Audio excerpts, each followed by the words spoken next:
Hello दोस्तों। कहानी छोटी हो या बड़ी हो, इस बात से फ़र्क नहीं पड़ता। फ़र्क इस बात से पड़ता है कि उससे हमें सीख क्या मिलती है।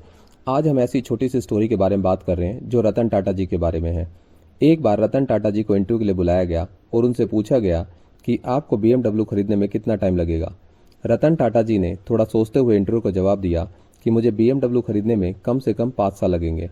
इंटरव्यूअर को इस आंसर को सुनकर बड़ा आश्चर्य हुआ और उन्होंने उनसे बोला कि आपके पास तो इतने पैसे हैं, अगर आप चाहें तो अगले 5 मिनट में आप BMW खरीद सकते हैं, आपको 5 साल कैसे लगेंगे।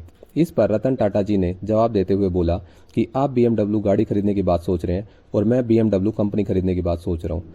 सो दोस्तों, इस कहानी से शिक्षा मिलती है कि अगर आपके विचार बड़े होते हैं तो वो हमें बड़ा काम करने के लिए मजबूर करते हैं, जैसा कि हमने सोचा था।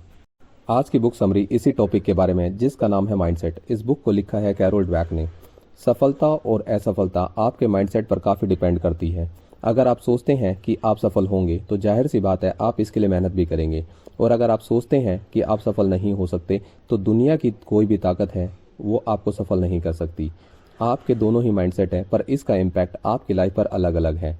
तो ऐसा डिफरेंट माइंडसेट क्यों होता है और हमें कौन सा माइंडसेट डेवलप करना चाहिए, तो चलिए जानते हैं इस बुक समरी में। सबसे पहले जानते हैं कि माइंडसेट क्या होता है। माइंडसेट का अर्थ है कि किसी भी व्यक्ति के जीवन की जो घटनाएं, लोगों और परिस्थितियों के बारे में उसके बिलीफ और एटीट्यूड को दर्शाता है। माइंडसेट किसी भी व्यक्ति के थॉट्स और फीलिंग पर पावरफुल इम्पैक्ट डालता है और उसकी पर्सनैलिटी को इम्पैक्ट करता है। इसीलिए काफ़ी लोग एक परिस्थिति में एक जैसा ही सोचते हैं। ग्रोथ और फिक्स माइंडसेट वाले लोगों में डिफरेंस क्या होता है, ये आपने रतन टाटा जी की स्टोरी से अच्छे से जान लिया होगा। तो अब जानते हैं माइंडसेट के इम्पोर्टेंस के बारे में। Importance of mindset. आप अपने बारे में जो सोचते हैं आप बिल्कुल वैसा ही बनते हैं, और आपके सोचने का प्रभाव डायरेक्टली आपकी लाइफ के ऊपर पड़ता है। आप अपने जीवन में सक्सेसफुल होंगे या अनसक्सेसफुल होंगे, ये आपके माइंडसेट और बिलीफ पर डिपेंड करता है। अगर आप एक सक्सेसफुल इंसान बनना चाहते हैं तो आपको अपना माइंडसेट भी सक्सेसफुल लोगों की तरह बनाना पड़ेगा। माइंडसेट दो तरीके का होता है, फिक्स माइंडसेट और ग्रोथ माइंडसेट। फिक्स माइंडसेट वाले लोगों को विश्वास होता है कि उनकी एबिलिटी, उनके इंटेलिजेंस और टैलेंट वो एक ऐसे गुण हैं जिनको बदला नहीं जा सकता, और वो इसी भ्रम में अपनी पूरी जिंदगी गुजार देते हैं। ऐसी मेंटलिटी वाले लोगों को लगता है कि सफलता सिर्फ कुछ ही लोगों को मिलती है, इसीलिए ये लोग कुछ भी नया करने से डरते हैं और हमेशा एक फेल होने का डर उनको लगा रहता है, और किसी भी कारण से अगर वो सक्सेसफुल नहीं होते हैं तो वो उस काम को छोड़ देते हैं और फिर दोबारा कभी नहीं करते। Growth mindset. ग्रोथ माइंडसेट वाले लोगों का विश्वास होता है कि उनकी एबिलिटी और इंटेलिजेंस ऐसे गुण हैं जिनको कड़ी मेहनत और सीखने की लगन या लगातार प्रैक्टिस से बढ़ाया जा सकता है। वो किसी भी स्किल को मेहनत और लगन से सीख सकते हैं और एक्सपर्टीज हासिल कर सकते हैं। Difference between fix mindset and growth mindset. Fix mindset वाले लोग मानते हैं कि उनकी एबिलिटी फिक्स होती है। ग्रोथ माइंडसेट वाले मानते हैं कि एबिलिटी को डेवलप किया जा सकता है। फिक्स माइंडसेट वाले लोग मानते हैं कि एबिलिटी को चेंज नहीं कर सकते। ग्रोथ माइंडसेट वाले कहते हैं कि एबिलिटी को समय के साथ बदल सकते हैं। फिक्स माइंडसेट वाले लोगों से अगर कोई गलतियां होती है तो वो ये देखते हैं कि इसके जिम्मेवार कौन है, जबकि ग्रोथ माइंडसेट वाले ये देखते हैं कि अगर गलतियां हुई हैं तो वो क्यों हुई हैं, उनसे वो क्या सीख सकते हैं और उनसे क्या लेसन लेके वो अपनी ज़िंदगी में आगे बढ़ सकते हैं। सबसे बड़ा डिफरेंस आता है उनके रिस्क लेने फैक्टर का। फिक्स माइंडसेट वाले लोग रिस्क लेने से डरते हैं, जबकि ग्रोथ माइंडसेट वाले लोग रिस्क लेने से नहीं डरते और अपने कंफर्ट जोन से बाहर आकर काम करना पसंद करते हैं। तो जितने भी नए स्टार्टअप हैं वो सब इसका एक जीता जागता उदाहरण है।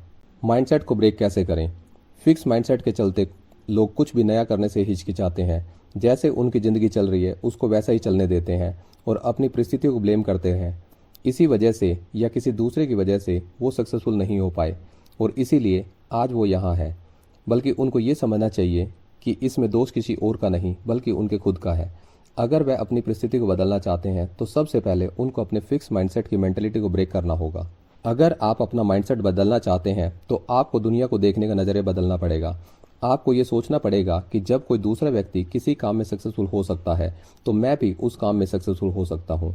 आपको अपना बिलीफ सिस्टम चेंज करना होगा और फिर अपने कंफर्ट जोन को छोड़ते हुए उन सब चीज़ों पर काम करना होगा जो आपकी सक्सेस के लिए ज़रूरी है। Change the mindset fast. Author बताते हैं कि अगर आपको सक्सेसफुल होना है तो इस बात से कोई फ़र्क नहीं पड़ता कि आप अमीर घर में पैदा हुए हैं या गरीब घर में पैदा हुए हैं, आप ज़्यादा पढ़े लिखे हैं या कम पढ़े लिखे हैं। अगर आपको सक्सेसफुल होना है तो आपको अपने माइंडसेट को तेज़ी से चेंज करना होगा, तभी आप जाकर अपने जीवन में सफल हो सकते हैं। एग्जाम्पल के तौर पर धीरू भाई अंबानी, जिन्होंने रिलायंस जैसी बड़ी ग्रुप की कंपनी का निर्माण किया, और ये सिर्फ उनके माइंडसेट और मेहनत की वजह से हुआ। एग्जाम्पल के तौर पर धीरू भाई अंबानी, जिन्होंने रिलायंस जैसे बड़ी ग्रुप कंपनी का निर्माण किया, और यह सिर्फ उनके माइंडसेट और मेहनत की वजह से ही हुआ। फिक्स माइंडसेट के मुकाबले ग्रोथ माइंडसेट के काफ़ी ज़्यादा फायदे हैं। ग्रोथ माइंडसेट का यूज़ करके एक टीचर अपने बच्चों को डेवलप करने के लिए कर सकता है, एक बिजनेसमैन अपने बिजनेस को एक्सपेंड करने के लिए कर सकता है, एक एथलीट अपनी परफॉर्मेंस को इंप्रूव करने के लिए कर सकता है। ग्रोथ माइंडसेट आपको आपकी मनचाही ज़िंदगी जीने में मदद कर सकता है। आई होप दोस्तों ये बुक समरी आपको पसंद आई होगी। अगर आपको ये बुक समरी अच्छी लगी तो आप वीडियो को लाइक करना, चैनल को सब्सक्राइब करना ना भूलें।